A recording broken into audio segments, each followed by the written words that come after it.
नमस्कार। दिन भर की तमाम खास खबरों को लेकर हम हाजिर हैं न्यूज नाइट में। पूर्वी लद्दाख से लगती वास्तविक नियंत्रण रेखा से आज एक बड़ी खबर आई, जब यह पुष्टि हुई कि पैंगोंग त्सो इलाके से के बाद अब गोग्रा इलाके से भी चीनी सेना पीछे हट गई है। यह स्थिति कई बातें बताती है। यह बताती है हमारी सेनाओं की प्रतिबद्धता और तैयारी, जिसका नमूना पिछले साल गलवान घाटी में चीनी सेना देख भी चुकी है। यह बताती है हमारे राजनीतिक नेतृत्व की इच्छा शक्ति। वहीं हजारों किलोमीटर दूर टोक्यो के मैदानों में हमारे खिलाड़ी एक नया इतिहास और भविष्य की इबारत लिख रहे हैं। तो आज हॉकी के दद्दा यानी मेजर ध्यानचंद को भारत सरकार ने एक बड़ा सम्मान दिया है। क्या है वो सम्मान, जानेंगे आज न्यूज नाइट में। आज इन खबरों पर रहेगी हमारी विशेष नजर। मैं हूं ओम प्रकाश दास और शुरुआत हेडलाइंस के साथ। रंग लाई भारत की कूटनीति। 12वें राउंड के कमांडर स्तर की बातचीत के बाद दोनों देशों की सेनाएं एलएसी के एक और फ्रिक्शन पॉइंट PP-17A गोग्रा इलाके से हटी पीछे। सभी अस्थायी और उससे संबंधित अन्य ढांचे भी हुए ध्वस्त। भारत पहले ही कह चुका है, यथास्थिति में किसी भी प्रकार का एक तरफा बदलाव स्वीकार्य नहीं। प्रधानमंत्री नरेंद्र मोदी ने विदेशों में भारतीय मिशनों के प्रमुखों और देश के कारोबारी जगत के लोगों को एक के साथ किया संवाद।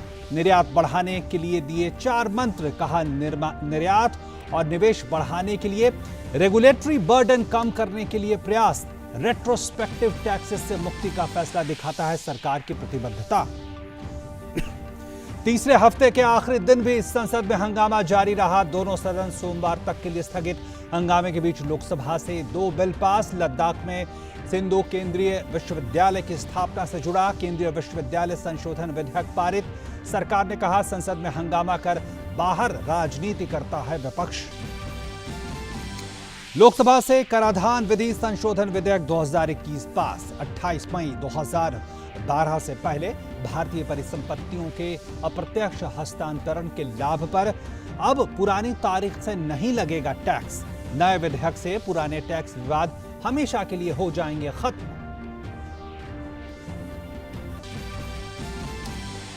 आरबीआई की द्विमासिक मौद्रिक समीक्षा में आर्थिक गतिविधियों में तेजी लाने और वृद्धि को गति देने के इरादे से कई कदम। रेपो रेट 4% पर कायम। 2021-22 के लिए वास्तविक जीडीपी वृद्धि दर अनुमान भी 9.5% पर बरकरार। ग्रेट ब्रिटेन से 4-3 से हार के अपने प्रदर्शन से महिला हॉकी खिलाड़ियों ने जीता दिल। राष्ट्रपति, प्रधानमंत्री, खेल मंत्री ने प्रदर्शन को सराहा। पीएम ने की खिलाड़ियों से बात। कहा, हार से निराश होने की जरूरत नहीं, भारत की बेटियों के लिए बनेंगी प्रेरणा। टोक्यो ओलंपिक में हॉकी में शानदार प्रदर्शन के बाद सरकार का बड़ा फैसला। खेलों के सर्वोच्च सम्मान खेल रत्न पुरस्कार का नाम अब मेजर ध्यानचंद खेल रत्न। पीएम ने ट्वीट कर दी जानकारी। खेल जगत ने किया स्वागत।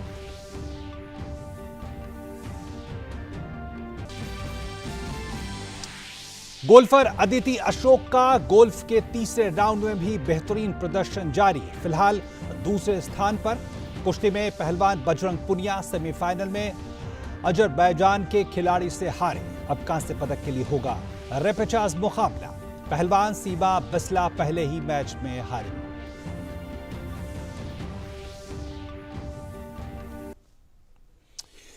भारतीय सेना ने आज यानी शुक्रवार को कहा कि चीन के सैनिक पूर्वी लद्दाख के गोग्रा इलाके से पीछे हट गए हैं।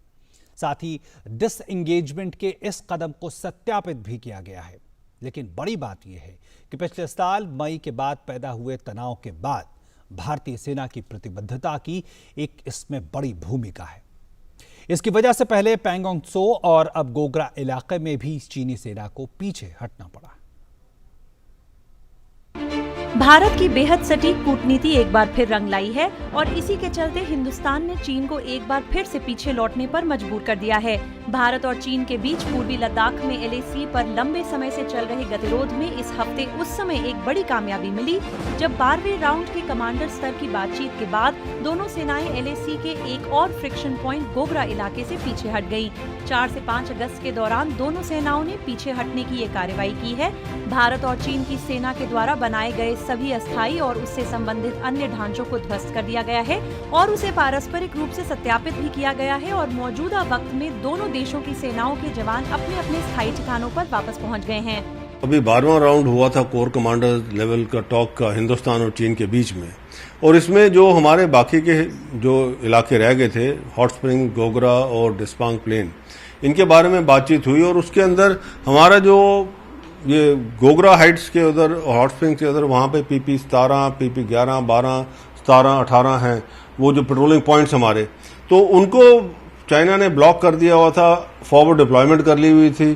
तो अब उसके अंदर एक के ऊपर सहमति हो गई है और वहाँ से हिंदुस्तान और जो चीन है, इन्होंने दोनों ने अपने अपने जो फौजें हैं वो वापस कर ली हैं। 31 जुलाई को ही भारत और चीन के बीच पूर्वी लद्दाख के LAC के पास मोल्डो में हुई 12वें दौर की बातचीत में दोनों देश पेट्रोल पॉइंट 17A से सैनिकों को हटाने पर सहमत हुए थे, जो पूर्वी लद्दाख क्षेत्र में दोनों देशों के बीच फ्रिक्शन पॉइंट में से एक है। दोनों पक्षों के बीच डिसएंगेजमेंट की कार्यवाही इसी साल फरवरी में हुई थी, जब वे पैंगोंग झील के किनारे से अलग हो गए थे। 31 जुलाई की वार्ता के बाद ही ये कहा गया था कि दोनों पक्षों के बीच भारत चीन सीमा क्षेत्रों के पश्चिमी क्षेत्र में दोनों पक्ष मौजूदा समझौतों और प्रोटोकॉल के अनुसार इन शेष मुद्दों को शीघ्रता से हल करने और बातचीत और वार्ता की गति को बनाए रखने पर सहमत हुए। मौजूदा डिसएंगेजमेंट के बाद अब दोनों पक्षों ने वास्तविक नियंत्रण रेखा के पश्चिमी सेक्टर के दूसरे फ्रिक्शन बिंदुओं की स्थिति के समाधान को लेकर भी अपनी प्रतिबद्धता जताई है। भारत पहले ही साफ कर चुका है कि यथास्थिति में किसी भी प्रकार का एक तरफा बदलाव स्वीकार्य नहीं होगा। गौरतलब है कि पूर्वी लद्दाख के कई इलाकों में भारत और चीन के बीच पिछले साल मई से ही तनाव की स्थिति बनी है। गलवान घाटी में चीन के साथ संघर्ष में कई भारतीय सैनिक अपनी सीमा की रक्षा करते शहीद हुए थे, लेकिन चीन को आगे बढ़ने से रोक दिया था। तब से ही भारत और चीन राजनयिक और सैन्य स्तर पर वार्ता कर रहे हैं। दोनों देशों के विदेश मंत्रियों और रक्षा मंत्रियों के बीच भी बैठक हो चुकी है। हमारा विशेष कहता है LAC पर डिसएंगेजमेंट प्रक्रिया, गोगरा से पीछे हटी चीनी सेना। LAC यानी वास्तविक नियंत्रण रेखा जो पूर्वी लद्दाख चीन के साथ लगती है, वहां पे डिसएंगेजमेंट की प्रक्रिया हम जानते हैं वो चल रही है। पैंगोंग त्सो इलाके में हमने देखा और अब गोगरा से चीनी सेना पीछे हटी है। इस मसले पे बातचीत करने के लिए हमारे साथ खास मेहमान जुड़ेंगे। आइए उनसे आपका परिचय करा दें। तो जिस तरह से हम लगातार देख रहे हैं कि पिछले 31 जुलाई को कमांडर स्तर की वार्ता मोल्डो में हुई, उसके बाद 4 और 5 तारीख को गोगरा से जो दोनों सेनाएं पीछे हटी हैं। और हमारे साथ फिलहाल संजय सिंह जी जुड़े हुए हैं, वरिष्ठ पत्रकार। संजय सिंह जी, बहुत स्वागत है आपका। और पहला सवाल यही इस समय बनता है कि जो डिसएंगेजमेंट की प्रक्रिया चल रही थी और पिछले फरवरी में हमने रक्षा मंत्री को संसद में सुना था, तो आपको लगता है कि उसी प्रक्रिया के तहत हम आगे बढ़ रहे हैं? देखिए, वो ओपीजी एक सबसे बड़ी बात है कि भारत की जो क्षमता है वो पिछले कुछ सालों में लगातार वो काफी बढ़ी है। इसके साथ एक और भी चीज होती है जो सबसे ज्यादा निर्णायक होती है, हमारे सेना के बारे में, उनकी क्षमता के बारे में, उनके सैन्य बल के बारे में, उनके साहस के बारे में कभी कोई संदेह रहा है। लेकिन उसके साथ अगर एक पॉलिटिकल विल जुड़ जाता है कि आप स्वतंत्र हैं, वो कोई कार्य जो रक्षा के लिए हो या उसका प्रतिकार करने के लिए हो, वो कार्य अगर आप करने के लिए सक्षम हैं और साथ में अगर वो विल जुड़ जाता है और उनको आगे बढ़ने के लिए उत्साह दिया जाता है, तो वो काफी दोनों मिल करके काफी अच्छा हो जाता है। तो ये जो अभी चीजें हुई हैं, वो चीन, देखिए चीन एक बुली की तरह काम करता है कि आपको कई बार वो टेस्ट करता है, कई बार वो डराता है, धमकाता है, और उसके साथ से ये जो चीजें हुई हैं उसके साथ कई सारी और भी चीजें जुड़ी हुई हैं। तो अभी जो हमने किया है इस समय में आई टू आई, इसके पहले भी जो कन्फ्रंटेशन उनके साथ हुआ या अभी भी हुआ, हमने अपना कोई भी बार्गेनिंग चिप उनके सामने कम नहीं रखा, मजबूती से खड़े रहे, हमारी सेनाएं मजबूती से खड़ी रही कई जगह उनको हमने पीछे भगाया, कई जगह हमने दूसरी चीजें की है जो रक्षा संबंधी कारणों से और कूटनीतिक कारणों से जिसकी चर्चा सरकार या उसके जो संबंध लोग हैं वो नहीं करते, लेकिन वो चीजें भी हुई हैं। और अभी जो ये हुआ है कि विड्रॉवल जो दोनों फोर्सेस का हुआ है, तो जब तक आप सशक्त पोजीशन में नहीं होंगे तब तक आप सामने वाले को बिल्कुल ये कहेंगे तो वो चीज होती नहीं है। तो हमारे यहाँ वो पुरानी जो दिनकर की वो कविताएं हैं ना कि क्षमा सोबती उस भुजंग को जिसके पास करल हो, तो आज हम बिल्कुल उस सही क्षमा बात कह रहे हैं आप। सोबती उस भुजंग की परिस्थिति में हैं। बिल्कुल निश्चित तौर पर, और दुश्मन भी आकलन करता है, पड़ोसी देश भी आकलन करते हैं कि आखिर किस तरह की तैयारी है, किस तरह की क्षमता है। हमारे साथ लेफ्टिनेंट जनरल सैयद अता हसनैन साहब भी जुड़ गए हैं, फॉर्मर GOC 15 आर्मी कॉर्प्स। बहुत बहुत स्वागत है आपका। और जनरल हसनैन, ये जो डिसएंगेजमेंट की प्रक्रिया गोगरा से हुई है, जो फ्रिक्शन पॉइंट था, जो पेट्रोलिंग पॉइंट 17A था, उससे पीछे हट गई हैं, जो अस्थायी ढांचे भी बनाए गए थे, कहा जा रहा है उसे भी ध्वस्त कर दिया गया है। कितना निर्णायक है पीछे हटना, तब कि जब जो सैनिकों की संख्या है, जो वहां पे डिप्लॉयमेंट है, वो उतनी ही रहेगी?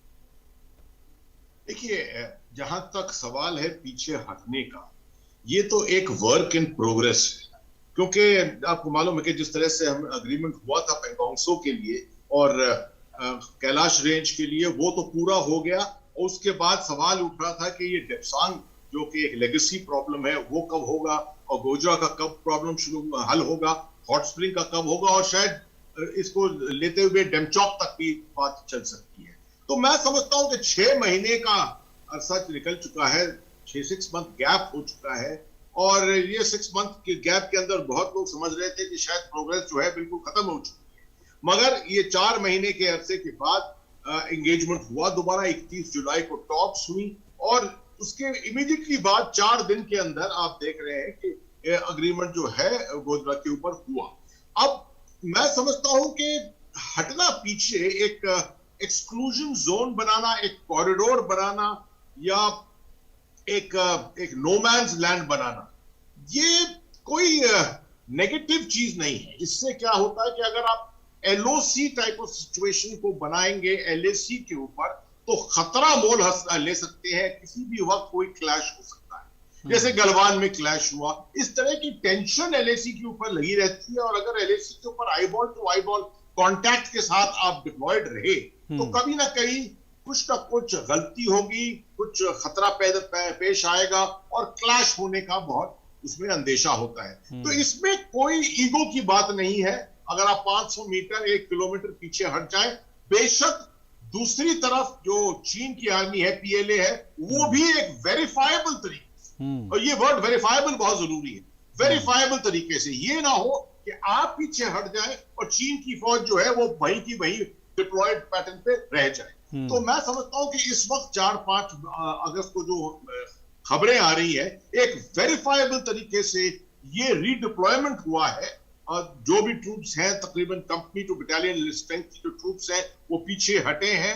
ट्रूप्स की स्ट्रेंथ उतनी ही है, नफरी उतनी ही है, शायद बंकर्स कुछ हद तक जो है उनको हटा दिया गया है, उस तरफ से PLA ने भी वही किया है। ये माहौल को इंप्रूव करता है। ट्रस्ट डेफिसिट तो बहुत बड़ा ट्रस्ट डेफिसिट है चीन के साथ, कुछ हद तक ये ट्रस्ट डेफिसिट को पूरा करने की कोशिश की जाती है, हालांकि मैं समझता हूं कि अभी तो बहुत वक्त लगेगा हमको इस ट्रस्ट डेफिसिट को दूर करने। बिल्कुल।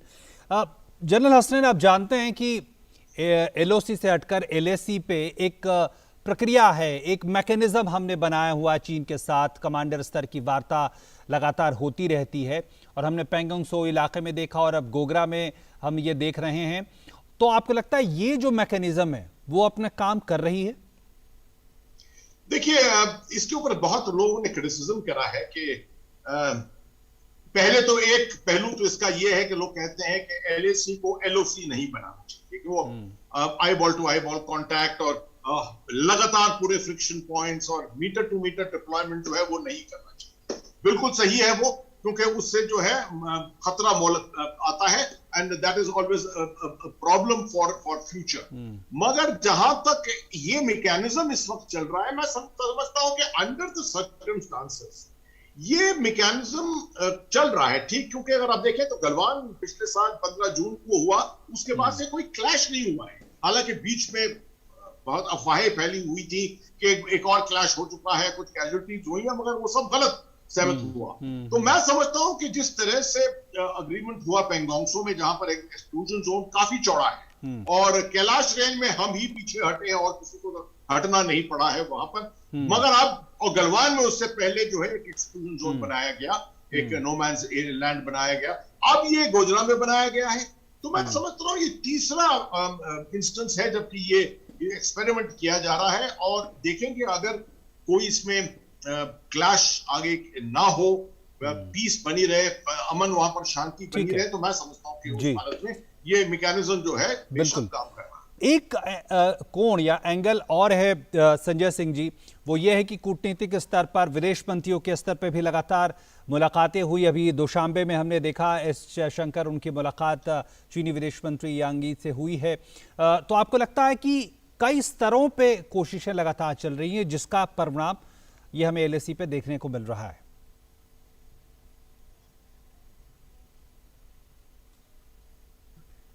कोई भी जो रिस्पॉन्सिबल देश है वो दोनों स्तर पे काम करता है। आपकी रक्षा की नीति जो है, जो हमारी सेना है, जो सैन्य बल है, वो सीमाओं पे क्या कर रही है, और उसके साथ दूसरा चीज उतना ही अहम होता है जो कूटनीति की चीज है, जिसे आप एक इंटरनेशनल ओपिनियन कहते हैं, वो बनाते हैं। और साथ में ट्रैक टू वाली जो बात होती है, जिसमें कई बार सीधे तौर पे बात होती है और कई बार मतलब परोक्ष तौर पे बातें होती है, जिसको पर्दे के सामने नहीं किया जाता। तो ये चीजें साइमल्टेनियस एक प्रोसेस चलता रहता है।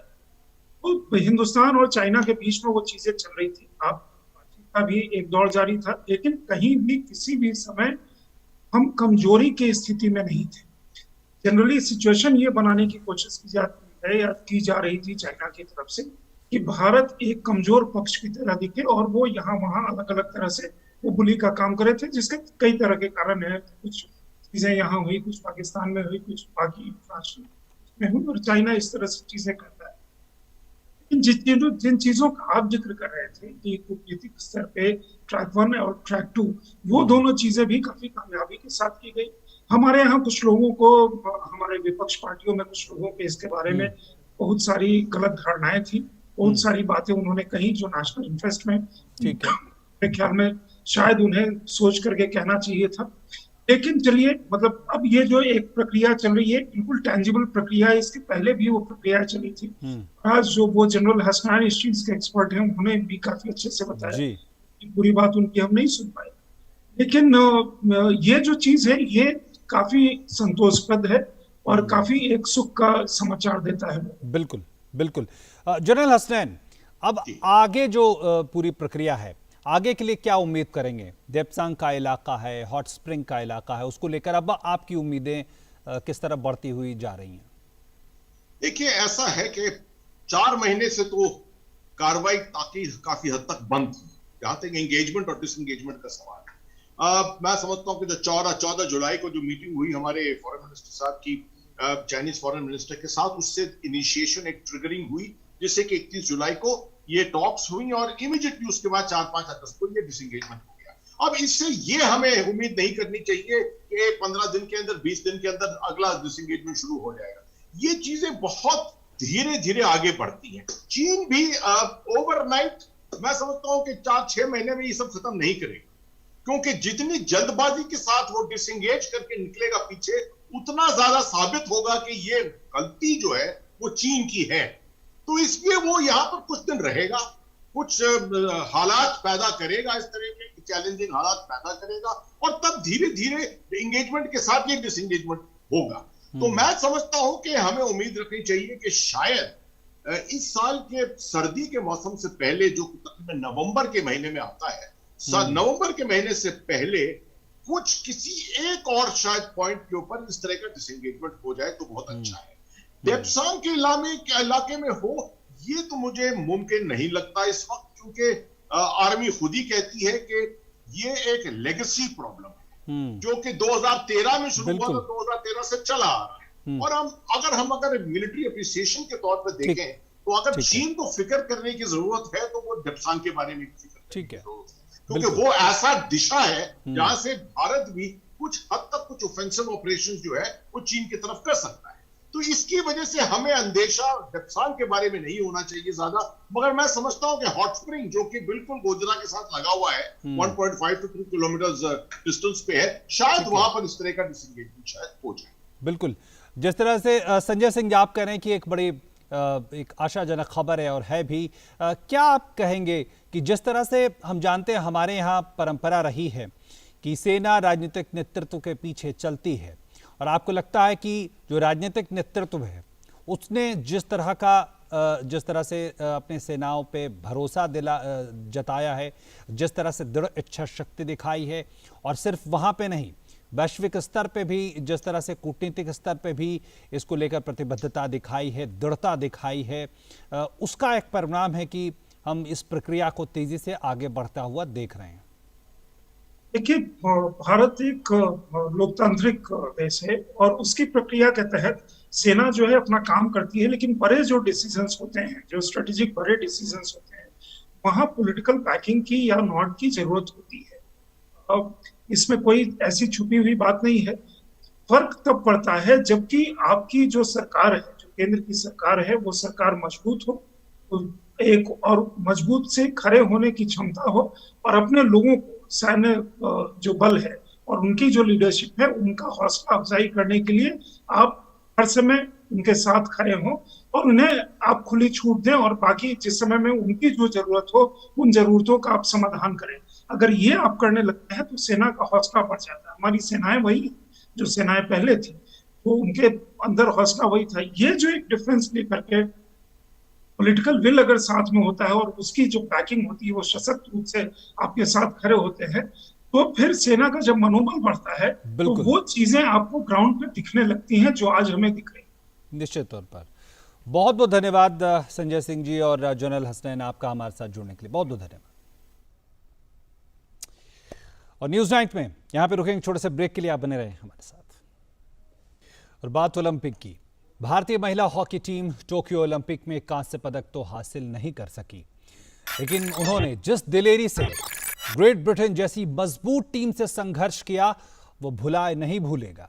भारत को इस मुकाबले में 3-4 से हार का सामना करना पड़ा, लेकिन भारतीय महिला टीम का यह प्रदर्शन काबिले तारीफ रहा।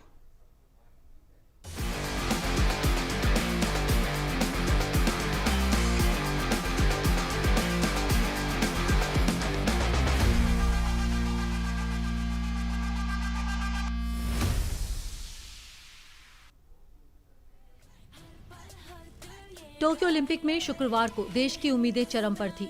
महिला हॉकी खिलाड़ियों और देश का हौसला परवान चढ़ा था, लेकिन कांस्य पदक के इस मुकाबले में भारतीय महिला हॉकी टीम ग्रेट ब्रिटेन से 4-3 से हार गई। भारतीय टीम की इस हार के साथ ही ओलंपिक में मेडल जीतने का सपना टूट गया।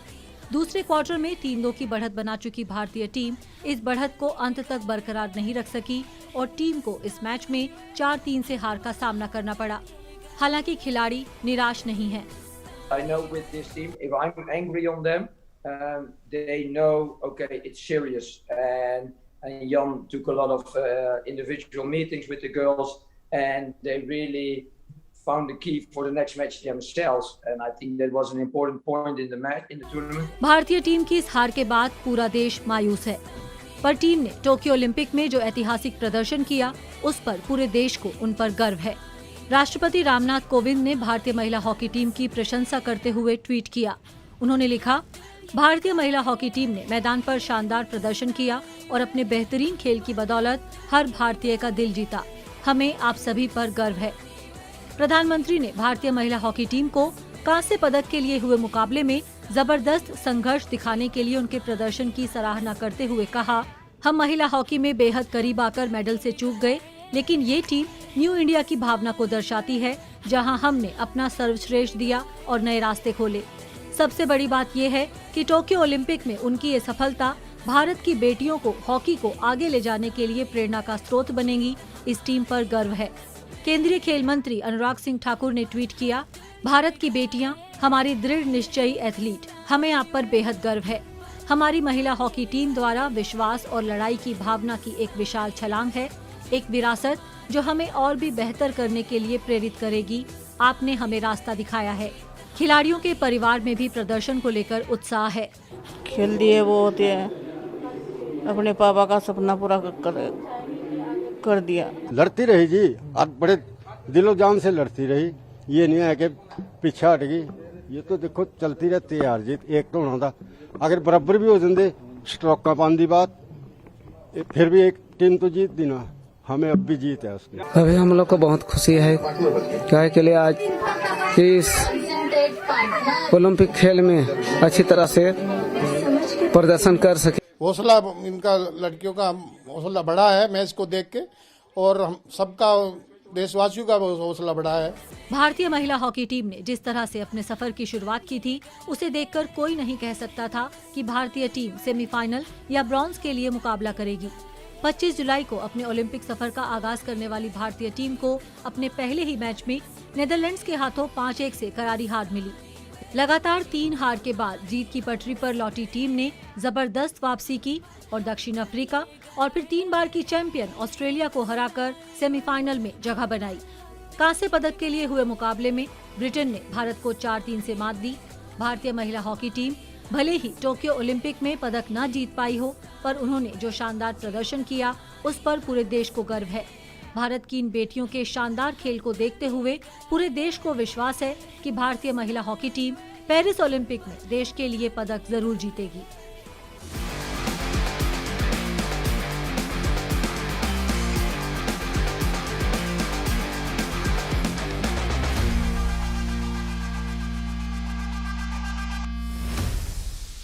और प्रधानमंत्री नरेंद्र मोदी ने महिला हॉकी टीम के साथ फोन पर बातचीत की।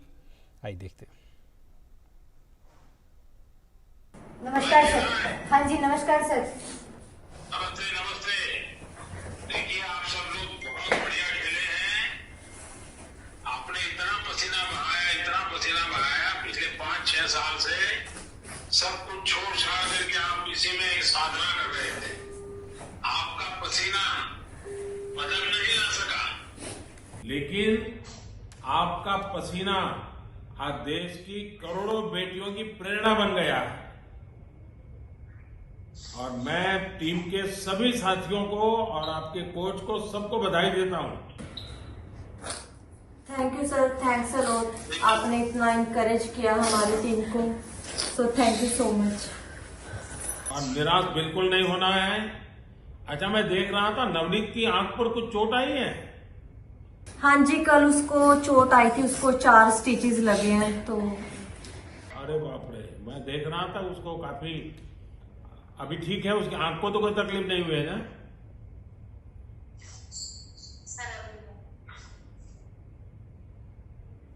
और वंदना वगैरह सब बहुत बढ़िया किए आपने। और सलीमा के तो सबको लगा है कि भाई सलीमा तो बहुत कमाल कर देती। हाँ।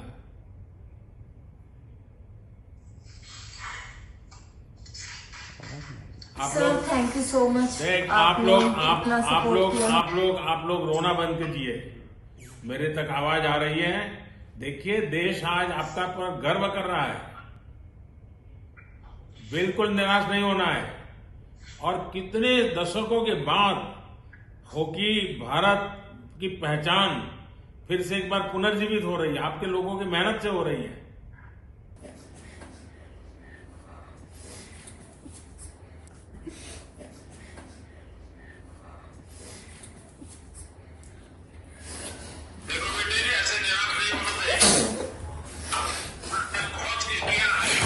Thank you very much, sir. Thank you for your words, and the girls are very emotional at the moment, and I think there will be. You have also tried your level best, and I can see that how you are encouraging our girls, and we are thankful to you. Thank you very much, sir. Wish you all the best for the future. Thank you very much, sir. And I also told the girls they inspired the nation, and I think that is something very important, and they have to cherish. Thank you for your support. Thank you. Thank you. Thank you very much. Namaste. बेहद भावुक क्षण। और भारत में खेलों के सर्वोच्च सम्मान खेल रत्न का नाम अब हॉकी के जादूगर मेजर ध्यानचंद के नाम पर रख दिया गया है। भारतीय हॉकी के स्वर्णिम काल में ध्यानचंद का योगदान सर्वोपरि माना जाता है। मेजर ध्यानचंद के जन्मदिन 29 अगस्त को राष्ट्रीय खेल दिवस के रूप में भी मनाया जाता है।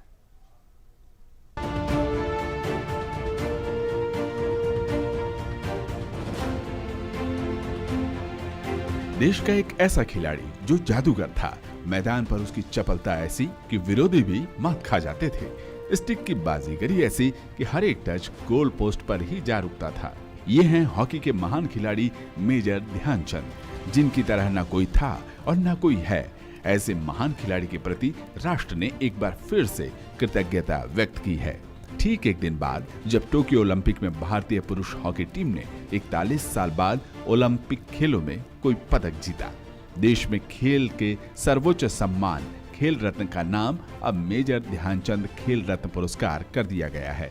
प्रधानमंत्री नरेंद्र मोदी ने ट्वीट कर जानकारी दी कि देश को गर्वित कर देने वाले पलों के बीच अनेक देशवासियों का ये आग्रह भी सामने आया कि खेल रत्न पुरस्कार का नाम मेजर ध्यानचंद जी को समर्पित किया जाए।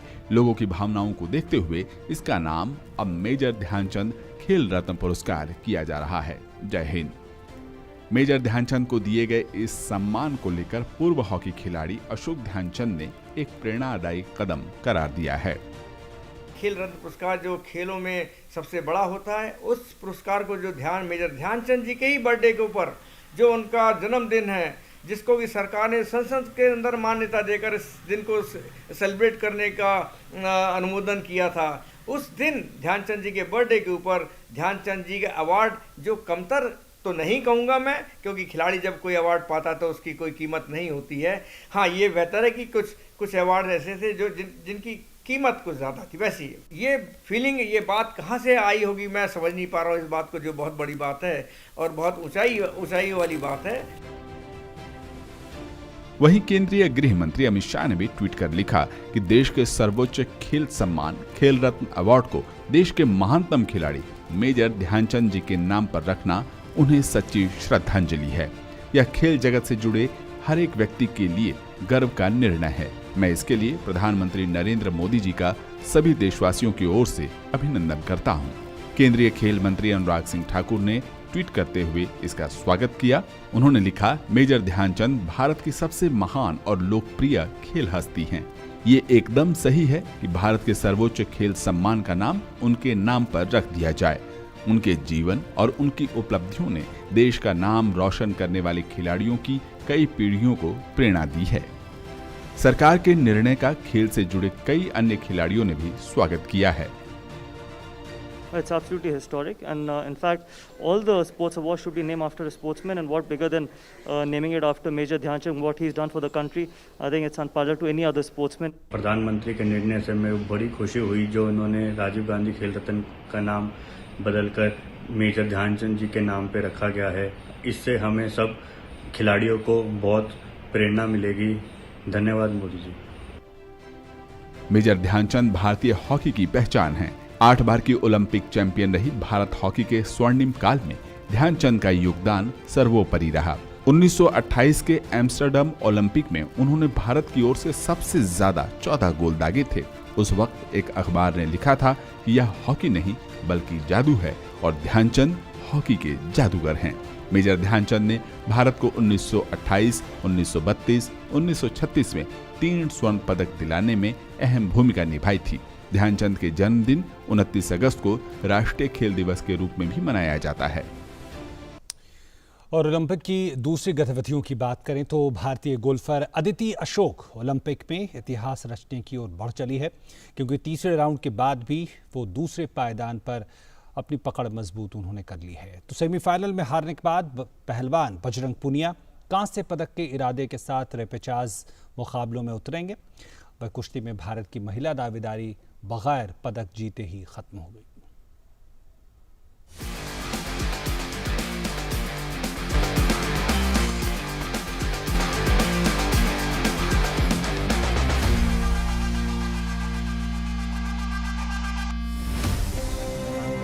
भारतीय गोल्फर अदिति अशोक ओलंपिक में इतिहास रचने की ओर बढ़ रही है। भारतीय गोल्फर ने पहले राउंड और दूसरे राउंड की तरह तीसरे राउंड में भी बेहतरीन प्रदर्शन जारी रखा। अदिति अशोक गुरुवार को 5 अंडर 66 का कार्ड खेलकर दूसरे स्थान पर रही थी। वहीं तीसरे राउंड में भी उन्होंने दूसरे पायदान की अपनी पकड़ मजबूत रखी। भारत की ही दीक्षा डागर दूसरे राउंड के बाद 6 ओवर 148 के स्कोर के साथ संयुक्त रूप से 53वें स्थान पर चल रही हैं। भारतीय पहलवान बजरंग पुनिया टोक्यो ओलंपिक के सेमीफाइनल में हार गए। हालांकि अब भी उनके पास कांस्य पदक जीतने का मौका है। वे अब रेपेचाज में उतरेंगे। बजरंग को 65 किलो वर्ग के सेमीफाइनल में 3 बार के वर्ल्ड चैंपियन और रियो ओलंपिक के कांस्य पदक विजेता अजरबैजान के हाजी अलीएव ने 12-5 से हराया। अंतिम पलों में दोनों के बीच अच्छी टक्कर देखने को मिली, लेकिन हाजी अलीएव ये मुकाबला जीतने में सफल रहे। टोक्यो ओलंपिक में कुश्ती में भारत की महिला दावेदारी बिना पदक जीते खत्म हो गई है। भारत की पहलवान सीमा बिस्ला को पहले ही मैच में हार का सामना करना पड़ा। ट्यूनीशिया की पहलवान सारा हमदी ने महिलाओं के 50 किलो भार वर्ग में भारत की सीमा बिस्ला को 3-1 से मात दी। इस हार के बाद रेपेचार्ज के जरिए सीमा के ब्रॉन्ज मेडल जीतने की उम्मीद खत्म हो गई, क्योंकि उन्हें हराने वाली सारा हमदी का सफर क्वार्टर फाइनल में ही थम गया।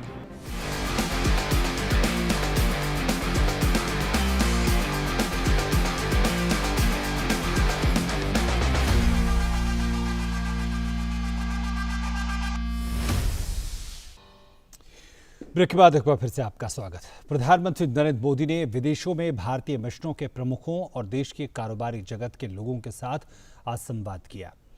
पीएम ने संवाद में निर्यात बढ़ाने के लिए 4 मंत्र दिए। उन्होंने कहा कि निर्यात और निवेश बढ़ाने के लिए रेगुलेटरी बर्डन कम करने के लिए प्रयास हो रहे हैं और रेट्रोस्पेक्टिव टैक्सेस से मुक्ति का फैसला सरकार की प्रतिबद्धता दिखाता है। भारत ने रिट्रोस्पेक्टिव टैक्सेशन से मुक्ति का जो फैसला लिया है वो हमारा कमिटमेंट दिखाता है, पॉलिसीज में कंसिस्टेंसी दिखाता है। ये सभी निवेशकों को स्पष्ट संदेश देता है कि आगे बढ़ता हुआ भारत न सिर्फ नई संभावनाओं के द्वार खोल रहा है, बल्कि भारत की निर्णायक सरकार अपने वायदे भी पूरे करने की इच्छा शक्ति रखती है। कोरोना से लड़ाई में भारत ने प्राप्त की है ऐतिहासिक उपलब्धि। देश ने टीकाकरण में 50 करोड़ के आंकड़े को पार कर लिया है। पहले 10 करोड़ के टीकाकरण का आंकड़ा छूने में 50 दिन लगे थे, जबकि 40 से 50 करोड़ का आंकड़ा छूने में केवल 20 दिन लगे। पीएम ने इस उपलब्धि पर ट्वीट करके उम्मीद जताई कि जल्दी ही हर नागरिक को टीका लगाना सुनिश्चित हो सकेगा।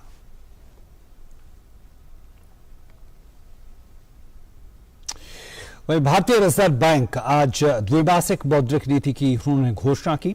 आरबीआई गवर्नर शक्तिकांत दास ने मौद्रिक नीति समिति के प्रस्तावों को जारी किया। भारतीय रिजर्व बैंक की मौद्रिक नीति समिति ने नीतिगत दर रेपो रेट में कोई बदलाव नहीं करने का फैसला किया। इस दौरान उन्होंने कहा कि रेपो रेट बिना किसी बदलाव के 4% पर रहेगा।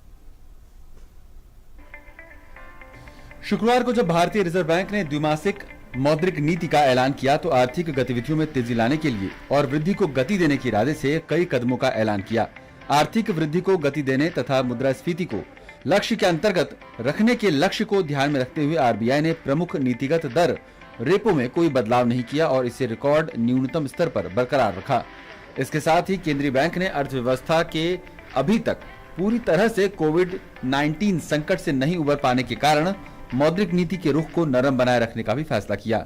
6 सदस्यीय मौद्रिक नीति समिति यानी एमपीसी ने आम सहमति से रेपो दर को 4% के न्यूनतम स्तर पर बरकरार रखने का निर्णय किया।